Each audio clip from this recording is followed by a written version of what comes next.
Por eso invitamos a Horacio González, que es abogado constitucionalista, pero además especialista en seguridad social. Muchas gracias, Horacio, por estar acá. Y la misma pregunta que le hacíamos recién a Luis. ¿Hay ya un texto sobre esta reforma previsional o lo que hay son trascendidos al respecto de por dónde avanzaría el gobierno? Bueno, un texto no hay, pero tenemos antecedentes históricos. Este fenómeno de la reforma previsional no es nuevo, se encaró en los 90, impulsado por los organismos financieros internacionales en aquel momento, y se hizo una reforma estructural que finalmente terminó mal en el 2008, después de la crisis del 2001-2002, y el Estado tuvo que recuperar el sistema público. Pero las pautas generales ya estaban en aquel momento de hacia dónde se orientaba la reforma previsional. O sea, el objetivo y la orientación que plantean los organismos financieros internacionales para la mayoría de los países en vías de desarrollo, dirían ellos, es la de utilizar los pocos recursos para aliviar la pobreza. O sea, que esos recursos se destinen para aliviar la pobreza y evitar la conflictividad social, en definitiva, que es lo que se plantea. Y que el resto de la sociedad ahorre y se asegure a sí mismo, eso era lo que se planteaba en aquel momento, su futuro en la vejez. Como las AFJP. Como fue en su momento la experiencia de las AFJP. Eso hoy ha variado, el Fondo Monetario se dio cuenta, y el Banco Mundial, que esos objetivos no se cumplieron, que se perdió cobertura previsional, que en realidad la pobreza aumentó, que el sistema de capitalización individual en Chile, donde fue la experiencia más importante, fracasó, porque en definitiva no pudo sostener un sistema previsional que le garantizara prestaciones razonables a los trabajadores.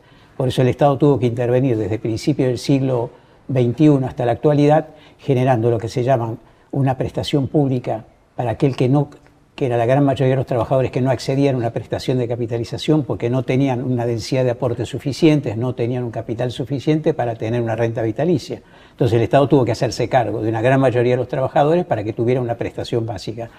E incluso aquellos que podían llegar a tener una prestación de capitalización pero mínima, se les paga un complemento para llegar a esa jubilación mínima. O sea, es que tampoco capitalización pudo resolver el problema.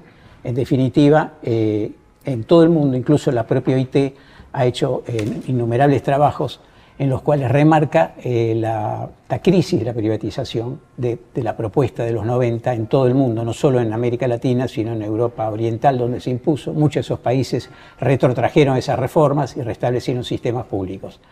Hoy estamos en otra etapa de reformas. Las reformas tal como se plantean hoy, en un punto coinciden, garantizar una prestación básica para la mayoría de la población, que tenga por lo menos un mínimo garantizado, y que se habla ahora de una prestación proporcional, vinculada a la cantidad de aportes que tuvo la persona. Y por encima de esos dos pilares, que serían primer pilar, prestación básica, segundo pilar, jubilación proporcional, un tercer pilar voluntario para que la gente que tuviera más recursos contrate un seguro privado. O sea, la idea sigue siendo la misma, en definitiva, debilitar los sistemas públicos, de tal manera que los sistemas públicos no garanticen prestaciones suficientes. Nosotros tenemos que pensar que cualquier régimen previsional, desde el punto de vista de garantizar derechos, tiene que tener una amplia cobertura, tiene que tener suficiencia en las prestaciones y tiene que tener sostenibilidad del sistema. Esas tres pautas hay que reunirlas y actúan entre sí, buscando, entre otras cosas, la universalización de la seguridad social.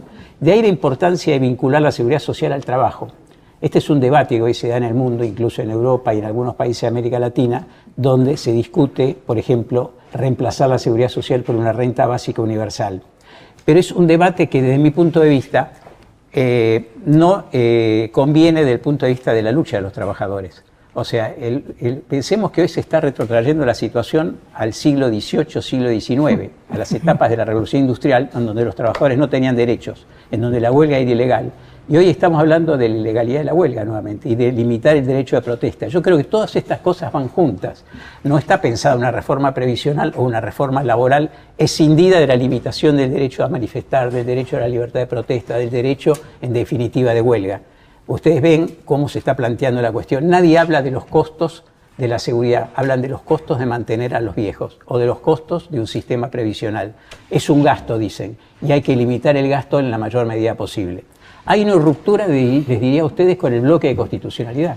O sea, hoy estamos ante un Estado que no respeta la Constitución en ninguna de sus instituciones, ni en las libertades individuales clásicas, ni en lo que llamamos los derechos sociales. Hay una total confrontación.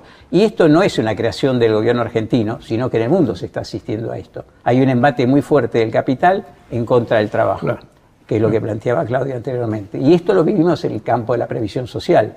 El derecho a la seguridad social, la salud y la previsión son los más amenazados. Ustedes lo planteaban antes. O sea, la crisis de la salud en la Argentina, pero es la crisis en todo el mundo, donde cada vez se pretende gastar menos y generar una condición general de desigualdad en el mundo en la cual la concentración de la riqueza hoy es mayor que en la etapa de la Revolución Industrial. Hoy la desigualdad es mayor que en la etapa de la Revolución Industrial. Vamos hacia un contexto muy delicado desde el punto de vista del derecho a la vida de las personas. ¿El maltusianismo? Sí. Claro. Sí, sí. Pensaba, que desde el gobierno y desde los gobiernos como este gobierno que están ocurriendo en el mundo, lo que alegan es que como se amplió la expectativa de vida, entonces hoy por hoy hay una mayor cantidad de población pasiva que en un sistema como el que tenemos, claro, pero que no es sustentable en el tiempo por la población económicamente activa. ¿Esto es realmente así o evidentemente hay una trampa en la forma en la que se está mirando? Yo creo que hay una trampa. En la Argentina, como decían ustedes, la informalidad es muy grande. Hay un abandono por parte del Estado de los 90 de una política de control incluso de la formalidad laboral. O sea, no existía en su momento la Dirección de Recaudación Previsional, existían organismos que controlaban la incorporación de los trabajadores de todo tipo al sistema de seguridad social y en particular al régimen previsional que se abandonó desde hace décadas. O sea, la AFIP no cumple hoy esas funciones, prácticamente las tiene, pero no le preocupa. Si además desde la política del Estado se alienta la evasión, hay mucha más ampliación de la informalidad. Yo creo que el problema de la formalidad y de la seguridad social, en este caso de las jubilaciones y pensiones, es plantear desde el punto de vista de una reforma la extensión del sistema a todo el mundo del trabajo. No solamente al trabajo típico, como dice el OIT, sino al trabajo atípico. A todas las modalidades nuevas de trabajo tienen que tener un sistema de jubilaciones y pensiones garantizado. Y para eso tienen que aportar. Tienen que establecerse cotizaciones que puedan sostener el sistema, tiene que haber impuestos, tienen que aportar no solamente los empleadores y trabajadores tradicionales, sino las nuevas formas de organización económica, las plataformas digitales, incluso los usuarios. Hoy hay una actividad económica en la cual es necesario incorporar a todo el mundo del trabajo a los regímenes de seguridad social, tanto el de salud como el de pensiones. Eso implicaría formalizar, extender la formalidad al mayor número y garantizar la sostenibilidad del sistema.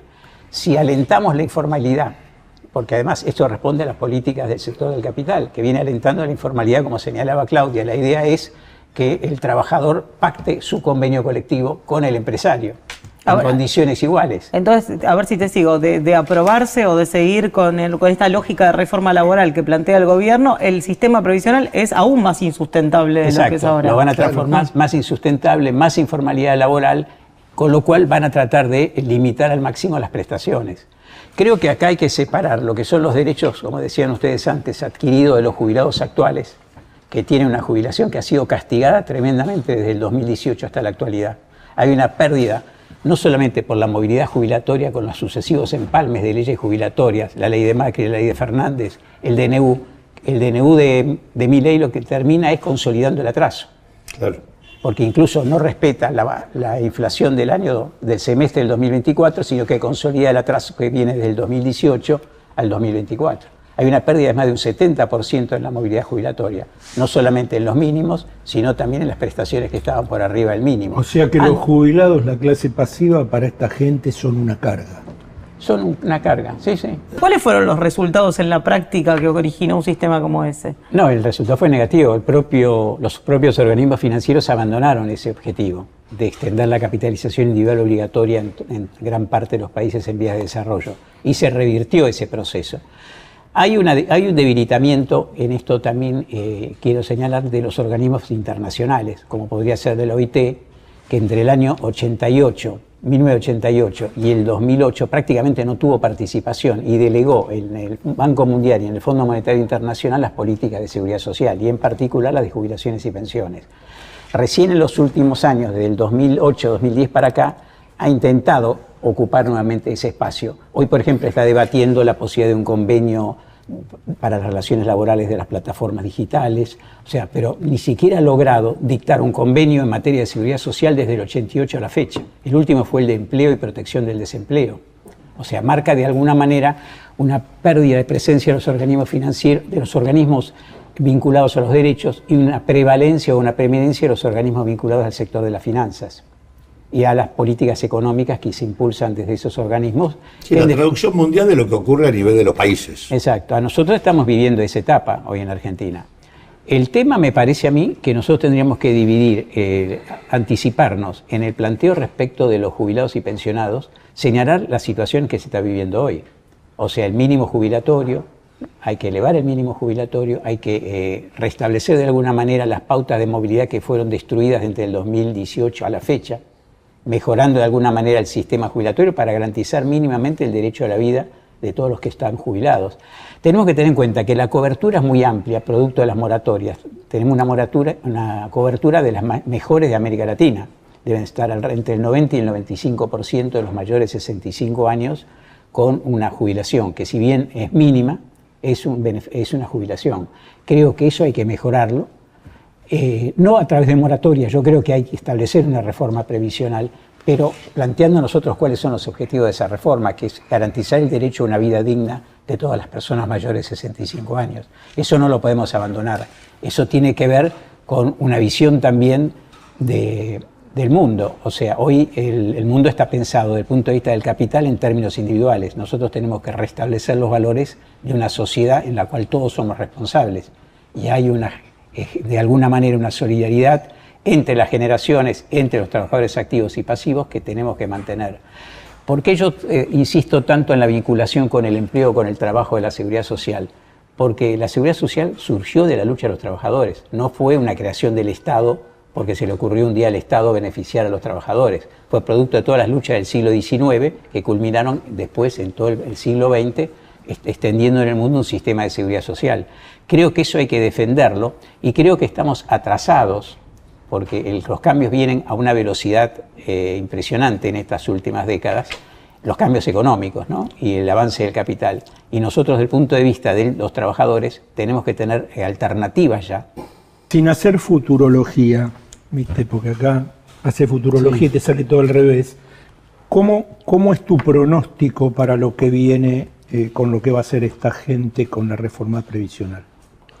Sí, en primer lugar lo que viene es la reforma laboral, que ya nos preocupa, como ustedes lo señalaron anteriormente. Creo que respecto a la reforma previsional tenemos un plazo mayor como para continuar el debate y tratar de formular alternativas y lograr posicionarnos con cierto poder desde el punto de vista del sector del trabajo, pensando en lo que yo decía antes, en cómo incorporamos ya a esta reforma a los nuevos modalidades de trabajo, a todo lo que llamamos trabajo atípico hoy, incluyendo trabajo por cuenta propia, trabajos emprendedores, colaboradores, como los quieran llamar, a los cuales apuntan a dejar desvinculados de todo derecho. Hoy no tienen derechos de ningún tipo vinculados al derecho individual, al derecho colectivo o a la seguridad social. Tenemos que apuntar a fortalecer el sistema de seguridad social en toda la sociedad. No podemos seguir pensando un sistema de seguridad social para el trabajo formal, ¿se entiende? O pensamos la seguridad social para todo el trabajo, para todas las modalidades, para todas las formas de trabajo actual.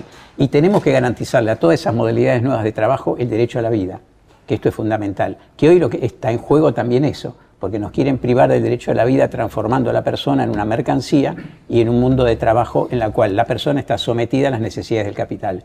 Yo creo que tenemos que recuperar, los japoneses cuando hablan de la sociedad 4.0, confrontándola con la idea de la industria 4.0, que sería la idea de la cuarta revolución industrial, están pensando más en la sociedad, o sea, en cómo los cambios tecnológicos le sirven a la sociedad y no cómo los cambios tecnológicos nos terminan destruyendo como sociedad. Gracias.